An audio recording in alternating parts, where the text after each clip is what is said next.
नमस्कार, prime news देख रहे हैं आप। मैं हूं आपके साथ अंजलि सिंह और सीधा चलते हैं पश्चिम बंगाल के जलपाईगुड़ी, जहां पर सीएम योगी आदित्यनाथ चुनावी रैली को संबोधित कर रहे हैं। अर्थव्यवस्था दुगनी से अधिक आगे बढ़ी है और उत्तर प्रदेश आज देश का नंबर 1 प्रदेश बनने की ओर अग्रसर हुआ है। भाइयों बहनों, ये कार्य जो आज उत्तर प्रदेश में हो रहा है, हुआ है, यही कार्य बंगाल में भी हो सकता है, बंगाल में भी हो सकता था। लेकिन बंगाल में पहले कांग्रेस ने रौंदा, फिर कम्युनिस्टों ने लूट खसोट की और पिछले 10 वर्षों से टीएमसी ने तो यहां पे दंगा, अराजकता, गुंडागर्दी और भ्रष्टाचार की पराकाष्ठा को वहां तक पहुंचा दिया है जहां पर बंगाल के हर नौजवान के सामने पहचान का एक संकट खड़ा हुआ है। आज केंद्र की किसी भी योजना को ममता दीदी की सरकार, टीएमसी की सरकार बंगाल के अंदर लागू नहीं होने देती है। दीदी की सहानुभूति यहां के नौजवानों के साथ में नहीं है, यहां की महिलाओं के साथ में नहीं है, यहां के किसानों के साथ भी नहीं है, यहां के व्यापारियों के साथ भी नहीं है। दीदी को तो लड़ाने से ही फुर्सत नहीं है। उनकी सहानुभूति तो उन लोगों के साथ में है जो दंगा फसाद करते हैं। उनकी सहानुभूति उन लोगों के साथ में है जो मां दुर्गा की पूजा करने से रोकते हैं। उनकी सहानुभूति उनके साथ में जो मां लक्ष्मी की पूजा और मां सरस्वती की पूजा करने से रोकते हैं। और दीदी तो इस समय इतनी चिड़ी हुई है, इतनी नाराज है, या वो कह रही है कि जय श्री राम बोलोगे तो जेल में डाल देंगे।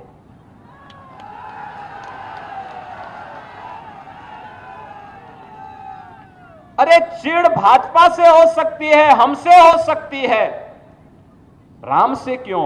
राम तो हम सबके आराध्य हैं, भारत के जन जन की आस्था के केंद्र हैं।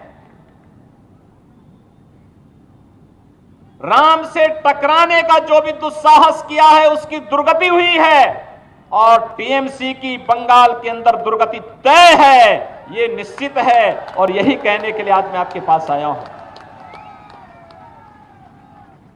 भाइयों बहनों, जहां पर विकास के नित नए आयाम छूने चाहिए थे जिस बंगाल को, प्रधानमंत्री मोदी जी ने देश को एक विजन दिया।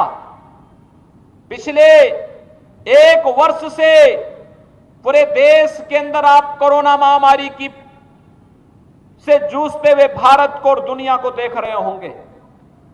दुनिया के अंदर सबसे अच्छा परिणाम उत्तर भारत ने दिया और भारत में उत्तर प्रदेश ने दिया। भाइयों बहनों, कोरोना प्रबंधन का एक कार्य प्रधानमंत्री मोदी जी के नेतृत्व में कितना बेहतर हुआ। मोदी जी ने हर गरीब के लिए निःशुल्क राशन दिया, लेकिन बंगाल के अंदर टीएमसी के गुंडे वो राशन भी खा गए। हर गरीब के लिए, हर मजदूर के लिए, रोजगार के लिए उन्होंने पैसा दिया, टीएमसी के गुंडों ने वह पैसा भी हड़प लिया। आत्मनिर्भर भारत के अंदर परंपरागत उद्यम को बढ़ाने के लिए प्रोत्साहन राशि दी, वह राशि भी टीएमसी के लोगों ने हड़प लिया। आप चिंता मत करिए, ये जो टीएमसी आज आपके अधिकार को हड़पने का प्रयास कर रही है, एक एक पाई 2 मई के बाद एक एक पैसा निकाला जाएगा और फिर बंगाल के विकास में लगाया जाएगा। ये पैसा लेकर के कोई अपने साथ नहीं जाने वाला है। ये पैसा जैसे वे लोग ले गए हैं वैसे ही निकाला जाएगा और वैसे ही फिर से बंगाल के नौजवानों के रोजगार के लिए, मजदूरों के रोजगार के लिए लगाया जाएगा। भाइयों बहनों, प्रधानमंत्री किसान सम्मान निधि एक बेहतर माध्यम हो सकता था बंगाल के अंदर। प्रधानमंत्री किसान सम्मान निधि के माध्यम से हर किसान को 6,000 रुपए सालाना भारत सरकार दे रही है। बंगाल के अंदर दीदी नहीं देने देती है। उत्तर प्रदेश के अंदर 2,42,00,000 किसान हर वर्ष इस योजना का लाभ प्राप्त कर रहे हैं। बंगाल के अंदर दीदी इसका लाभ नहीं लेने देती है। कारण साफ है, उनकी सहानुभूति किसानों के प्रति नहीं है। उनकी सहानुभूति तो किसानों का शोषण करने वाले लोगों के साथ में है, किसानों का अपमान करने वाले लोगों के साथ में है।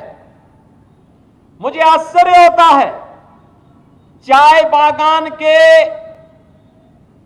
में कार्य करने वाले जो लोग हैं, इन कार्मिकों को अन्य जगहों पर 350 रुपए प्रतिदिन का मानदेय मिलता है, लेकिन बंगाल में यह मात्र 200 भी नहीं मिल पाता है। आश्चर्य होता है, चाय बागान में कार्य करने वाले लोगों को आज तक जमीन का पट्टा नहीं दिया गया है, जबकि ये पट्टा वर्षों पहले मिल जाना चाहिए था।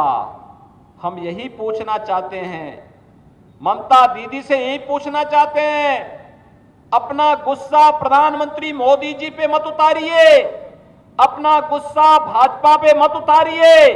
अपना गुस्सा उतारना था इन 10 वर्षों में भ्रष्टाचार पर उतारती, टीएमसी की गुंडागिर्दी पर उतारती, लूट खसोट करने वाले लोगों पर उतारती, तो बंगाल का हित भी होता, टीएमसी का हित भी होता, लोग आपको सम्मान देते।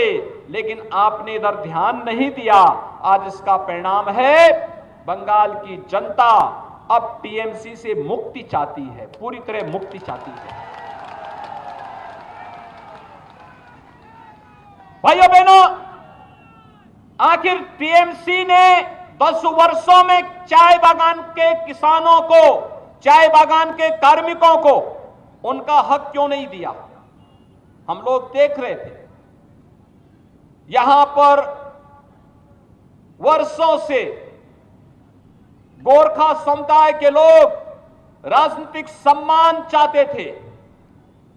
उनके साथ संवाद बना करके, एक संवाद के माध्यम से राजनीतिक समाधान के किसी निष्कर्ष पर हम पहुंचे, शांति बहाली हो, विकास की मुख्य धारा में प्रत्येक नागरिक को जोड़ा जाए, इसके बारे में जो उपाय होने चाहिए थे, कभी भी न कम्युनिस्टों ने रुचि ली, न कांग्रेस ने रुचि ली, और टीएमसी ने भी इसमें कोई रुचि नहीं दिखाई।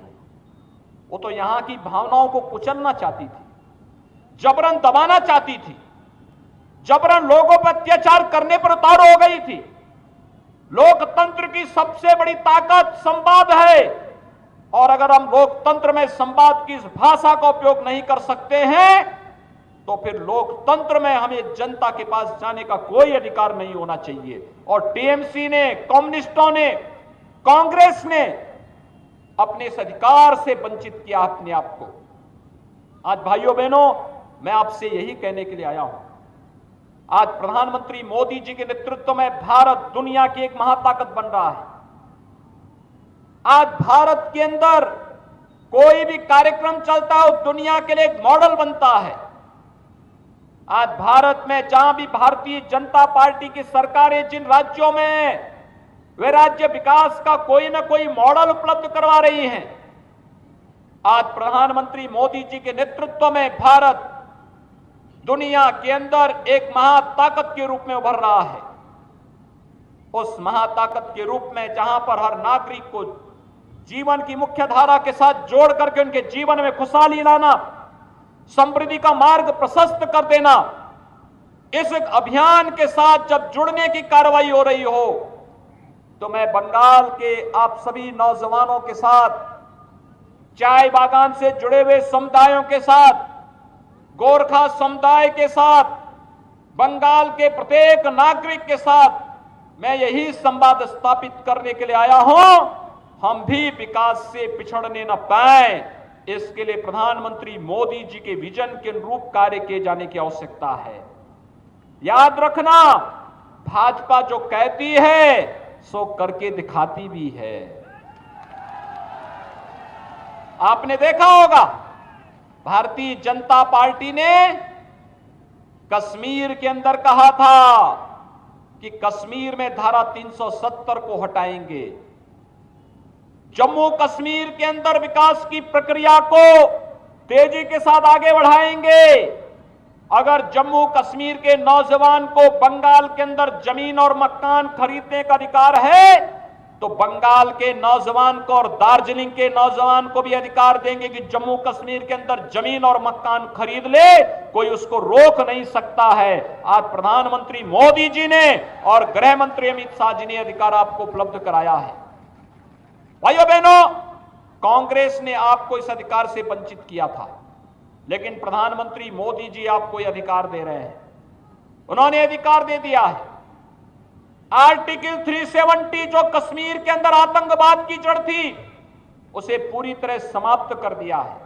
आज बंगाल विकास की प्रक्रिया के साथ तेजी के साथ आगे बढ़ रहा है। आज विकास मजबूती के साथ आगे बढ़ता हुआ बंगाल के अंदर भी दिखाई दे, यह आज की आवश्यकता है। और कश्मीर जैसे विकास के पथ पर अग्रसर हुआ है, वह इसलिए क्योंकि जो वहां के विकास की सबसे बड़ी अड़चन थी आर्टिकल 370, आज वो पूरी तरह समाप्त हुआ है। मैं लोकसभा चुनाव में बंगाल आया था, तब बंगाल के अंदर एक नारा गूंजता था। यहां के नौजवान, यहां का पत्रकार मुझसे एक बात पूछता था कि योगी जी, आप उत्तर प्रदेश के मुख्यमंत्री हैं, ये तो बताइए कि उत्तर प्रदेश के अंदर जब सत्ता नहीं थी तब आप लोग कहते थे कि रामलला हम आएंगे, मंदिर वहीं बनाएंगे। अब तो ये तो बताइए कि क्या तारीख भी बताएंगे। भाइयों बहनों, मुझे आप सबको बताते हुए प्रसन्नता है, 5 अगस्त 2020 को प्रधानमंत्री मोदी जी के नेतृत्व में, प्रधानमंत्री मोदी जी के कर कमलों से, संतों के सानिध्य में अयोध्या में भगवान राम के भव्य मंदिर के निर्माण का कार्य प्रारंभ हो चुका है।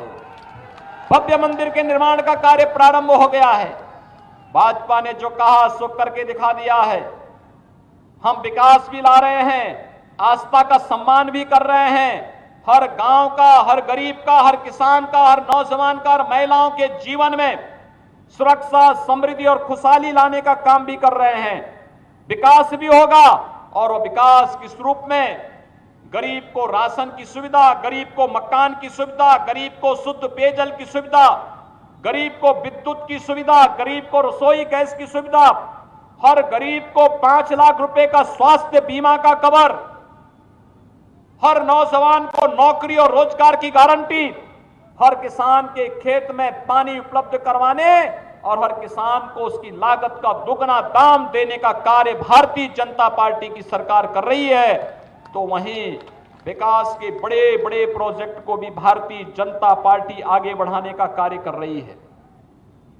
कहीं हाईवे, कहीं रेलवे, कहीं एयरपोर्ट, कहीं एम्स, कहीं आईआईटी, कहीं आईआईएम, कहीं मेडिकल कॉलेज, कहीं पे डिग्री कॉलेज, कहीं पे इंजीनियरिंग कॉलेज, कहीं पे कोई नया तकनीकी संस्थान, ये सभी कार्य युद्ध स्तर पर चलते हुए दिखाई दे रहे हैं। हेल्थ एंड वेलनेस सेंटर के माध्यम से एक नई पहचान दार्जिलिंग और उसके आसपास के सभी क्षेत्र दे सकते हैं। और इसके लिए व्यापक कार्य योजना के साथ भारत सरकार ने राज्य सरकारों को मदद देना प्रारंभ किया है। उत्तर प्रदेश इसका लाभ ले रहा है। बंगाल क्यों वंचित है? कारण है दीदी की रुचि नहीं है। ममता दीदी तो अगर विकास की बात करो तो चिढ़ जाती है।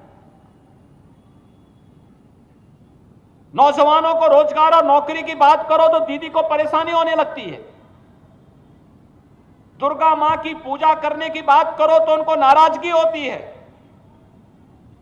वो तो कहती है कि नहीं, दुर्गा पूजा नहीं होने देंगे। वो अलग विषय है। कि बंगाल के चुनाव ने दीदी को चंडी पूजा पाठ करने के लिए मजबूर कर दिया। यह है ताकत। लेकिन अगर वह अपने गुस्से को विकास पे नहीं उतारती, यहां के नौजवानों पर न उतारती, योजनाओं का लाभ यहां के नागरिकों को ईमानदारी के साथ देती, बंगाल में खुशहाली होती, हर तबका विकास के पथ पर आगे बढ़ता। लेकिन भाइयों बहनों, ये रुचि उन्होंने दिखाने का कार्य नहीं किया है। और आज मैं आप सबको ये बताने के लिए, आश्वस्त करने के लिए आया हूं, भारतीय जनता पार्टी यहां पर चाय बागान के जो हमारे श्रमिक हैं, यहां के जो कर्मी हैं, कार्य करने वाले लोग हैं, इनके हितों को पूरी तरह प्रतिबद्ध है, इनके हितों को संरक्षण देने के लिए पूरी तरह प्रतिबद्ध है। भारतीय जनता पार्टी गोरखा समुदाय की समस्या का समाधान करके एक राजनीतिक समाधान निकालने का पूरी तरह पक्षधर है।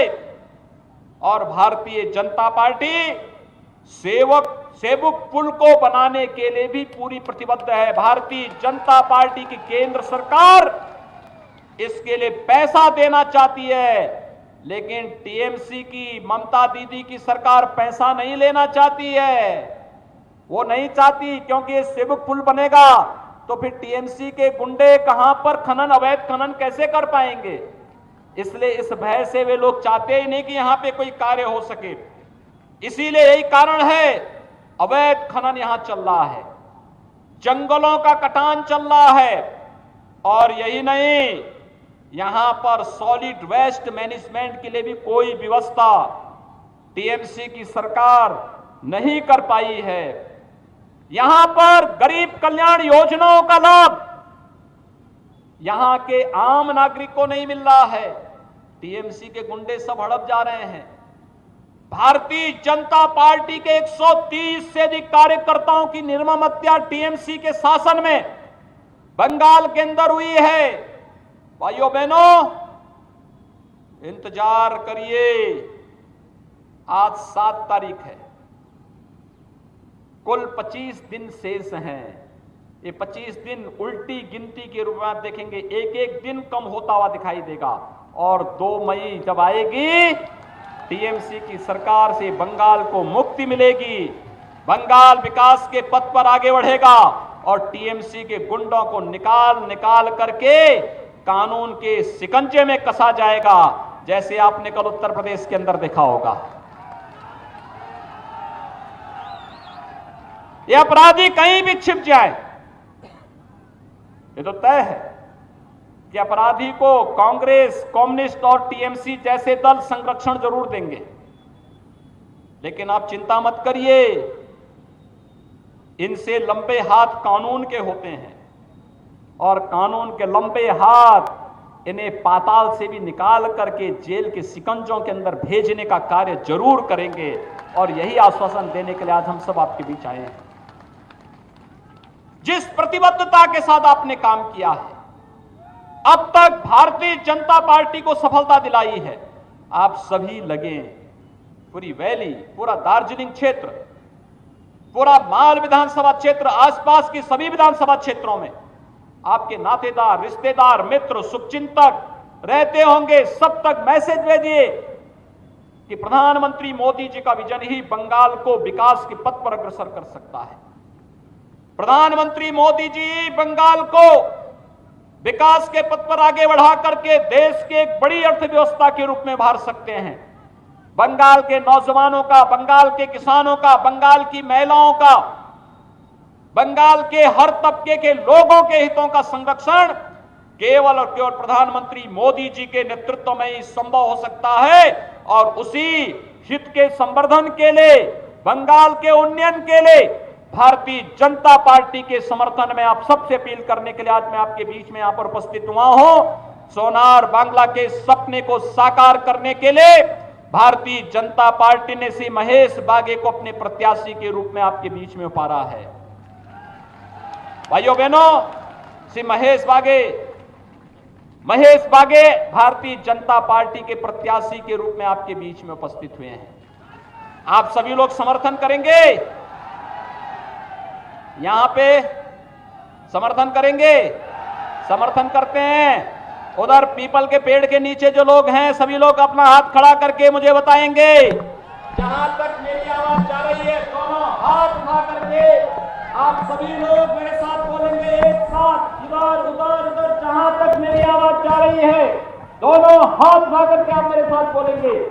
दोनों हाथ उठाएंगे। जय श्री राम, जय श्री राम, जय श्री राम, जय जय श्री राम, जय जय श्री राम।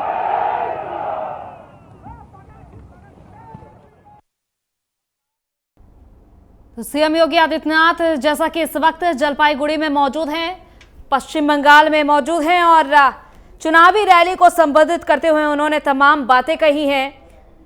केंद्र सरकार की उपलब्धियां गिनाई है, बीजेपी की उपलब्धियां गिनाई है और साथ ही साथ उन्होंने बार बार यही बात कही है कि सोनार बांग्ला का जो सपना है वो साकार किया जाएगा।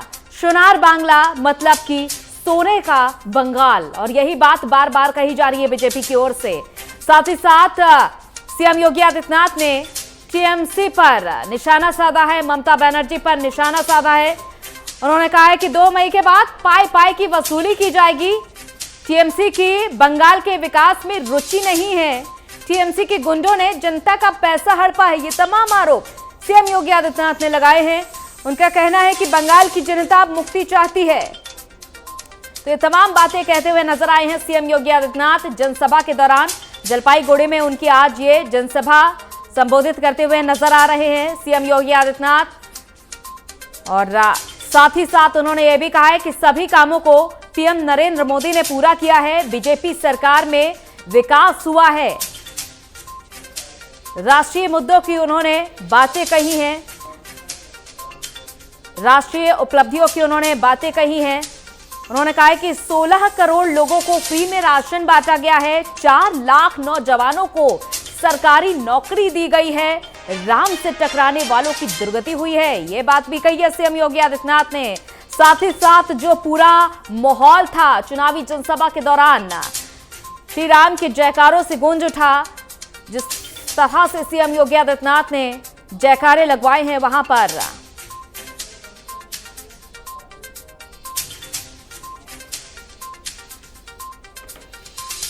तो बीजेपी की ओर से सीएम योगी आदित्यनाथ इस वक्त एक स्टार प्रचारक की भूमिका अदा करते हुए नजर आ रहे हैं। पश्चिम बंगाल जहां पर चुनाव की प्रक्रिया जारी है, चुनावी रैली को संबोधित करते हुए नजर आए सीएम योगी आदित्यनाथ।